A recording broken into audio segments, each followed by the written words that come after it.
Bonjour Charles. Bonjour Nicolas. Merci d'avoir, du coup accepté, cette interview aujourd'hui.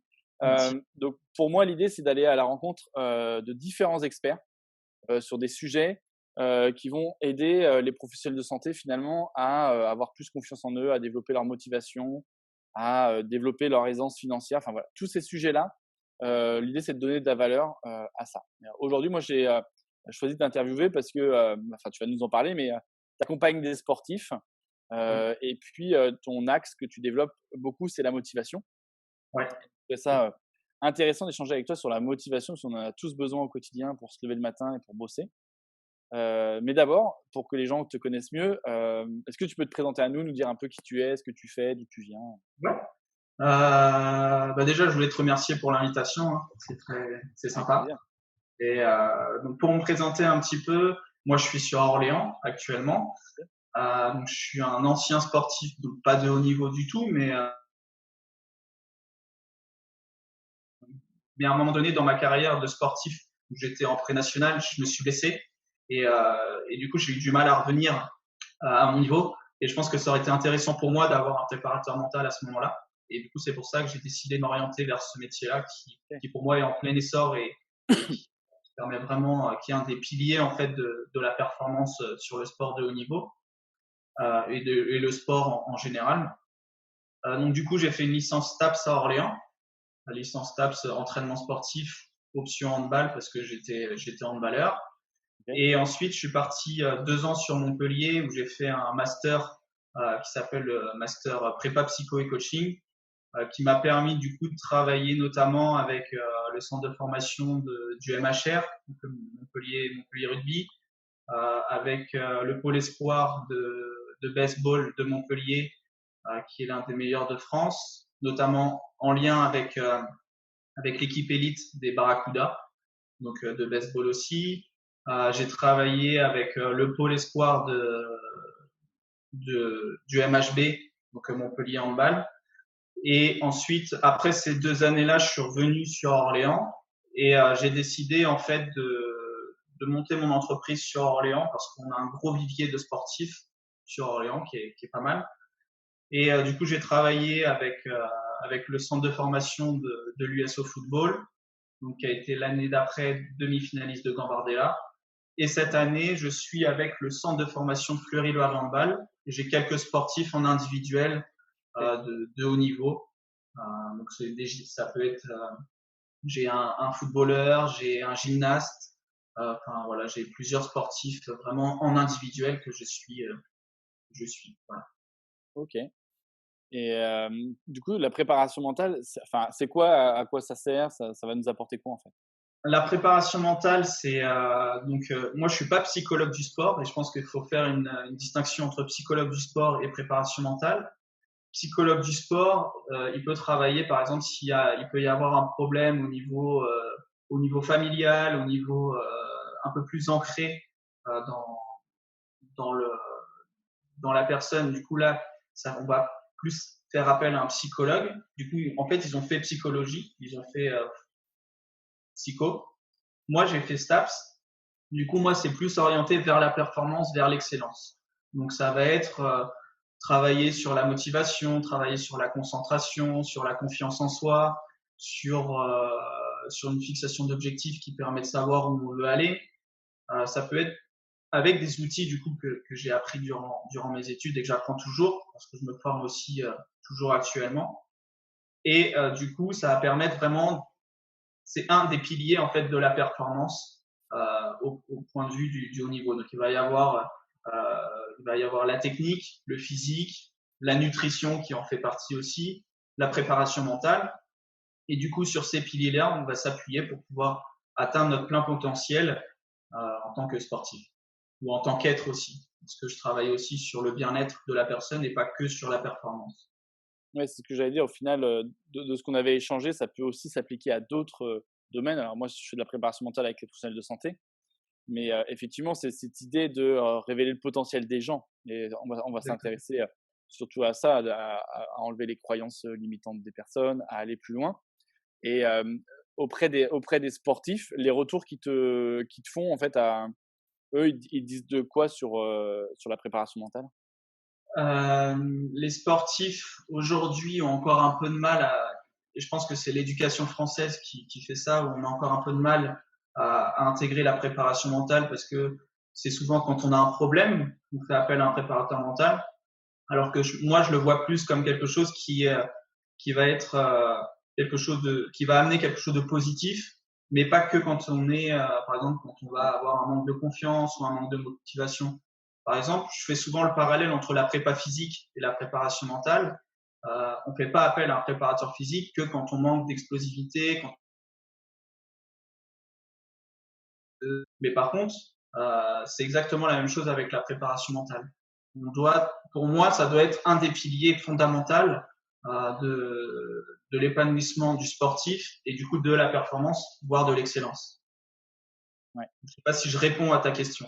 Si, ouais, ouais, totalement. C'est de se dire qu'on a tendance à vouloir faire appel à nous quand on a un problème, alors que finalement, on est tout aussi utile quand il n'y a pas de problème pour, au contraire, se renforcer et être Exactement. encore mieux et encore plus se développer finalement comme voilà, de pas attendre qu'on soit dans une difficulté parce que bah, ça demande plus de temps aussi et plus d'investissement et on sait que lorsqu'on fait de l'apprentissage, on a la performance qui diminue et la charge mentale qui augmente.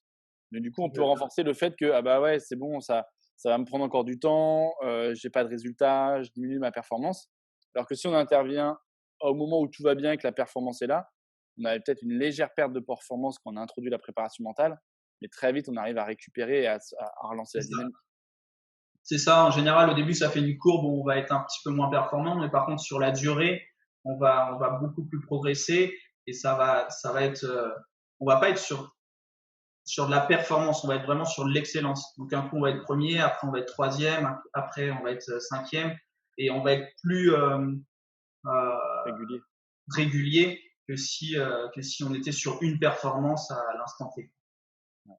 Et ça m'amène du coup assez naturellement à parler du sujet que j'avais envie d'évoquer avec toi sur la motivation parce que du coup, si on est sportif ou même si on est du coup professionnel dans peu importe le métier, quand on fait appel à nous, on vise une meilleure performance et finalement, lors des premières séances, on se rend compte qu'on perd de la performance.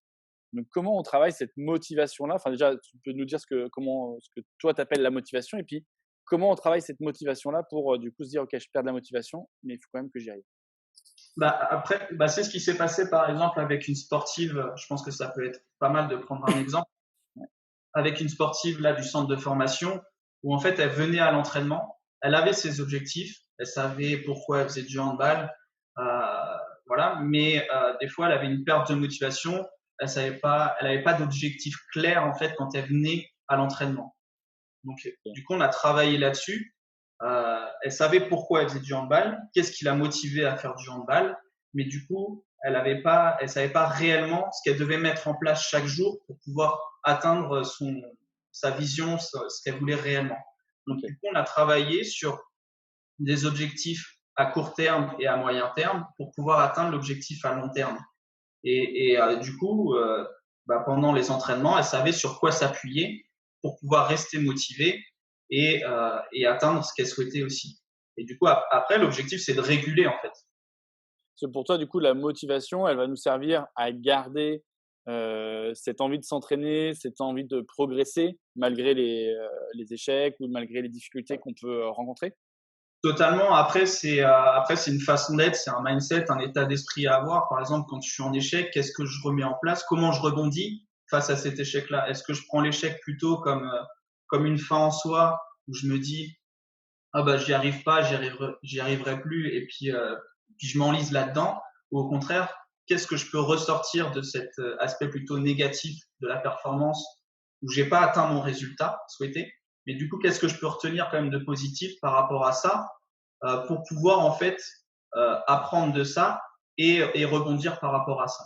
Et du coup, comme je disais, en fait après réguler les objectifs par rapport à ça.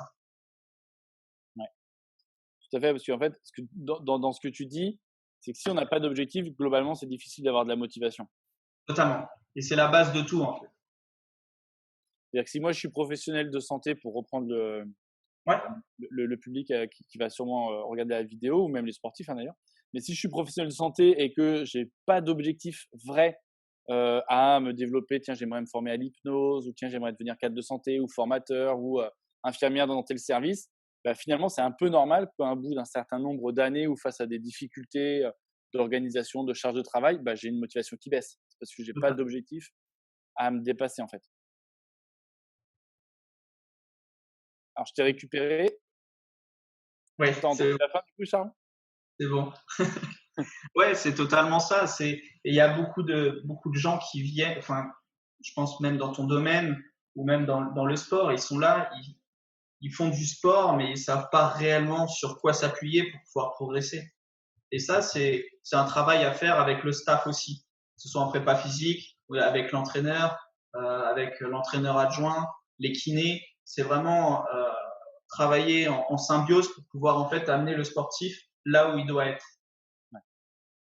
Et on parle souvent de motivation externe et interne. Ouais, extrinsèque et intrinsèque, ouais. Pour toi, celle qu'on doit développer, celle qui est la plus durable, Celle qui est c'est la plus durable, ça va être l'intrinsèque, parce qu'en fait, la motivation intrinsèque, on va faire l'exercice où on va travailler pour nous-mêmes, pour nos valeurs à nous, pour ce que ça peut nous apporter personnellement. L'extrinsèque, on va travailler. Alors sur l'extrinsèque, il va y avoir différents modes, mais sur l'extrinsèque, on va faire quelque chose par rapport à ce que ça peut nous apporter, mais extérieur à l'activité. OK. Par exemple, bah, je vais faire cette course ou je vais faire ce match-là pour la médaille, mais c'est extérieur, c'est pas propre à moi. Par contre, si je suis sur de l'intrinsèque, je vais faire cette activité parce que je vais pouvoir me dépasser, parce que je vais pouvoir m'améliorer physiquement. Du coup, c'est sur moi personnellement. Et c'est ça qu'on va rechercher en fait dans le sport et dans mon accompagnement avec les sportifs de haut niveau. C'est d'abord, on a aussi, enfin, j'accompagne aussi des étudiants en soins infirmiers ou en école d'aide-soignant. Et du coup, c'est ça aussi, des fois, c'est de se dire les apprentissages sont plus durs ou là, j'ai eu des stages qui se sont mal passés, d'essayer de se retrouver sur ces moteurs à soi. Parce on peut avoir une motivation extrinsèque, je sais pas, dans le domaine du soin, ça va être la reconnaissance des patients, sauver des vies parfois, ou prendre en soin les gens, ou parce que nos parents attendent ça de nous. Enfin, il y a tout un cercle de valeurs autour de ça. Mais quand c'est difficile pour soi et c'est moi qui décide le matin de me lever pour aller dans un terrain de stage où je sais que c'est compliqué, où ça va être dur, etc. Donc, c'est se reconnecter à soi, en fait, et à ses valeurs à soi. Est-ce que tu as une approche, une technique qui va permettre aux gens de simplement de se questionner sur, tiens, c'est quoi qui me motive? Qu'est-ce qu'on peut se poser comme question? Bah, déjà, je pense que c'est répondre à cette question, comme tu disais, c'est le pourquoi. C'est pourquoi en fait je fais ça, pourquoi je me lève le matin. Est-ce que je prends du plaisir aussi dans ce que je fais? Parce que des fois, en fait, on fait une activité, et moi je le vois souvent sur les jeunes sportifs où ils font une activité pour leurs parents, pour quelque chose d'extérieur. Et du coup, c'est pourquoi moi personnellement je le fais. Donc c'est déjà répondre à cette question-là qui pour moi est fondamentale dans la performance et dans le bien-être de la personne. Et après, c'est qu'est-ce que je peux faire chaque jour, des petites actions chaque jour pour m'améliorer moi personnellement. Euh, Notre mentor, il parle souvent de la politique des petits pas et ça, pour moi, je suis convaincu par rapport à ça. C'est euh, qu'est-ce que je mets en place chaque jour, plein de petits pas. Donc ça peut être un, deux, trois petits pas que je vais mettre en place chaque jour pour pouvoir au fur et à mesure atteindre ce que je souhaite.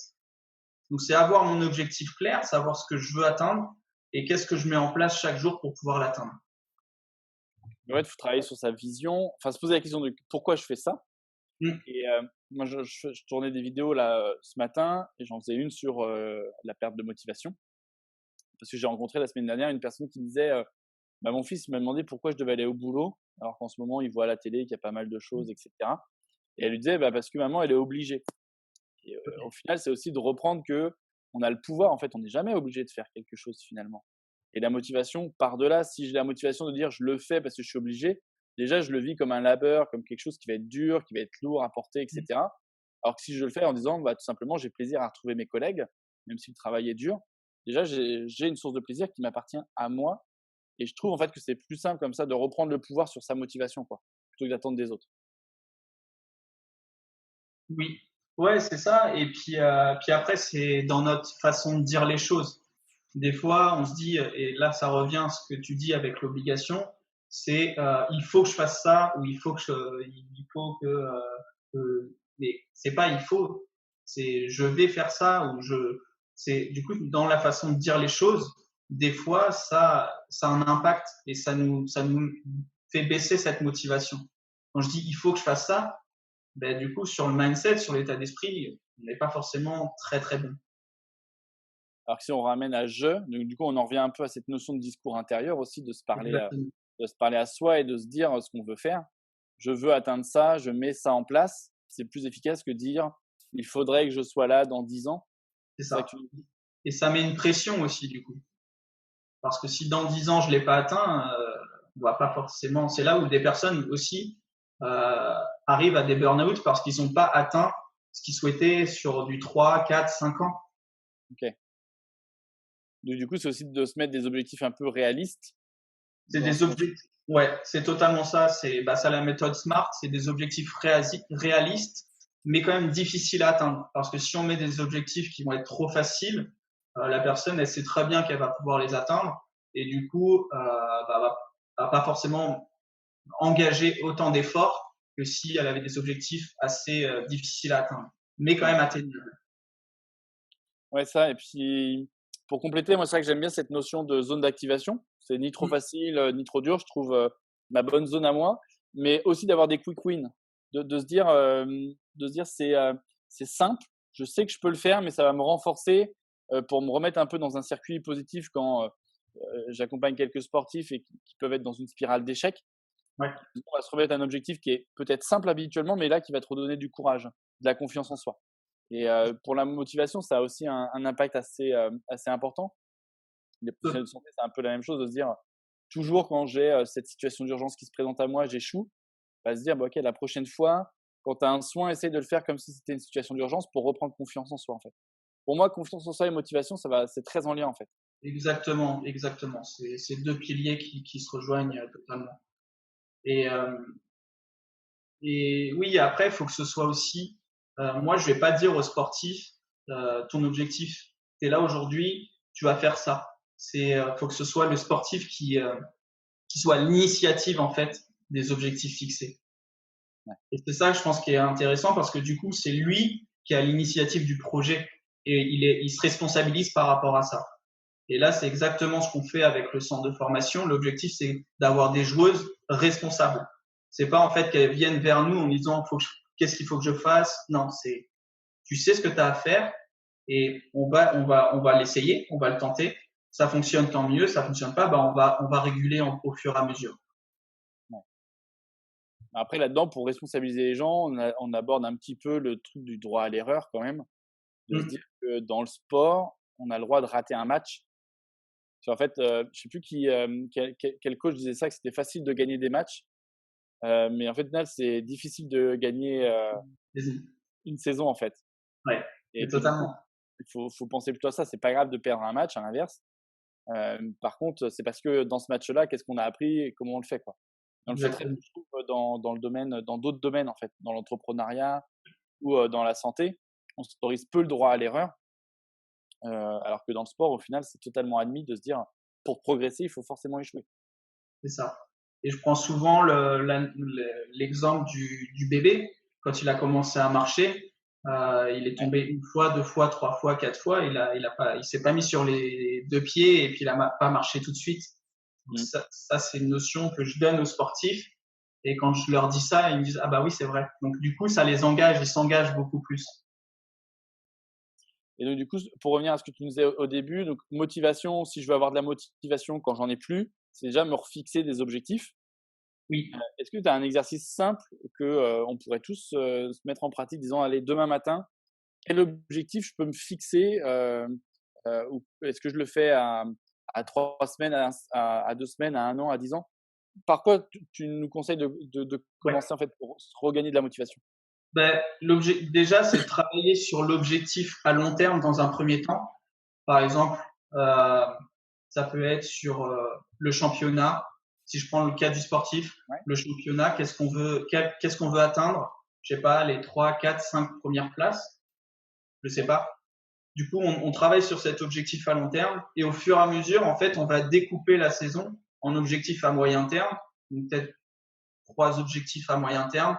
Et ensuite, ces objectifs à moyen terme, on va pareil les découper en objectifs à court terme. Ok. Donc ça, c'est toujours partir de l'objectif à long terme et pas dans l'autre sens où court terme, moyen terme, long terme. Ok. Parce que du coup, ça nous permet d'avoir une vision sur ce qu'on souhaite atteindre et qu'est-ce que je vais mettre en place petit à petit pour pouvoir l'atteindre. Ok. Donc c'est ce que je mets en place. Et après, il faut que ce soit des objectifs mesurables. Par exemple, sur un sportif, ça va être le nombre de buts marqués. Dans le basket, ils sont très forts là-dessus sur les statistiques, très très bons, parce que mais ça peut être ça peut être sur le nombre de tirs marqués par rapport le ratio tir, le ratio but. Voilà. Après, ça dépend du poste de la personne. Ça peut être par exemple le nombre. Après, il y a des choses où on n'a pas de contrôle. Par exemple, le nombre de minutes où on a joué, c'est pas contrôlable parce que l'entraîneur, c'est lui qui gère ça. Mais quand je suis sur le terrain, qu'est-ce que je peux apporter en fait? Ouais. Et moi, ce que j'amène du coup pour le côté professionnel, c'est si je vise par exemple de me former à l'hypnose, Ouais. j'ai envie de me développer là-dessus, de savoir ce que je contrôle, comme tu disais, et dans ce que je contrôle, qu'est-ce que j'ai envie de mettre en place, le petit pas, tu parlais tout à l'heure, Ouais. parce qu'on se dit que la formation, c'est forcément dépendant de mon responsable RH, de ma cadre, etc. Et finalement, moi, j'ai l'exemple d'une collègue de ma femme qui a réussi en finale à financer, elle a investi de son côté parce que pour elle, c'était hyper important d'avoir ce DU-là pour progresser. Et donc, du coup, elle a investi dans ce DU-là sans passer par la formation classique. Et Ouais. du coup, c'est son petit pas qui lui a permis de s'engager et de se rappeler, du coup, la motivation qu'elle avait pour y aller, en fait. De se dire, j'ai payé de ma poche, j'ai envie d'atteindre ça. Donc, du coup, je mets ça parce que ce qu'on parlait là dans la vision, c'est bien de l'afficher Oui. à un endroit pour se dire, OK, on fait ça pourquoi? Enfin, je sais, par exemple, nous, on a un projet familial en mars 2021, on aimerait partir en Thaïlande. Et donc, du coup, ça permet de se dire, OK, je vais au travail le matin pour gagner de l'argent, pour générer de l'argent, parce qu'on a envie de payer ce voyage-là à nos enfants. Enfin, de se rappeler aussi pourquoi on fait les choses et de les avoir quand on a un manque de motivation, de se rappeler les choses, je pense que c'est bien aussi de l'afficher. Totalement, parce qu'en fait, le cerveau inconsciemment, à force de le voir tout le temps, mais du coup, il va l'implémenter et du coup, tu vas mettre les actions. Même toi, inconsciemment, tu vas mettre des actions pour atteindre cet objectif-là. Donc nous, pareil, au gymnase, on a mis des affiches pour en fait, quand les joueuses arrivent, elles voient des écriteaux qui permettent vraiment de les faire rentrer dans le match à la première seconde. OK. Donc ça, Merci. c'est hyper fort, ouais. Ouais, bah ouais, je pense, ouais, d'afficher, de se garder motivé par rapport à ça, quoi. Mmh. Alors, du coup, si on résume, c'est pour, enfin, la motivation, c'est ce qui va nous permettre, du coup, d'avancer tous les jours et d'atteindre nos objectifs. Quand j'ai moins de motivation, déjà, je refais cette séance de vision. Comment je me vois dans 1 an, 2 ans, 3 ans, enfin, selon les capacités de chacun. Comment je les fais à moyen terme et du coup, après, quels petits pas, quelles actions concrètes je mets en place, mesurables et qui font partie de ma zone de contrôle. Je vais pas aller Ouais, chercher des choses que je contrôle pas parce que je vais me démotiver. Mais c'est du coup, ça. je garde ce que je contrôle et de garder quelques actions sur lesquelles je contrôle. Ouais, c'est ça. Il faut que ce soit quand même difficile à atteindre, mais que je puisse atteindre aussi. Que ce soit pas inatteignable, quoi. Parce que sinon, on part dans une optique où je sais très bien au départ que ça va être impossible. Donc, je vais me décourager rapidement. OK. Voilà. Me Merci pour cet échange, Charles. Ben, Si on merci, veut Nicolas. te suivre ou te retrouver, du coup, tu es disponible où? Sur les réseaux sociaux, OK, j'ai une page pro Facebook, donc c'est Charles Drouard, préparateur mental. OK, Après, je suis sur tous les autres réseaux, je suis sur Instagram, mais beaucoup sur Facebook. Et après, j'ai mon site internet aussi. OK, Donc voilà. Après, là, je suis en train de monter une formation pour pouvoir accompagner au mieux les sportifs et travailler aussi sur 2 autres versants. Alors, je sais pas si je peux le dire, mais Si toi, si tu veux commencer à nous présenter tes offres, vas-y, hein. Mais du coup, ouais, ce serait pour accompagner les étudiants pour, euh, pour arriver à mieux gérer la pression et arriver à rester motivé euh, Ouais. sur les études. Et il y aurait un autre versant sur les entrepreneurs aussi. Donc voilà, Ok, on travaille là-dessus. chouette, Ouais, parfait. Bah, merci du temps que tu as pris pour échanger avec nous. merci à toi. Du coup, au plaisir de se voir bientôt. À bientôt, ouais. Ciao. Ciao.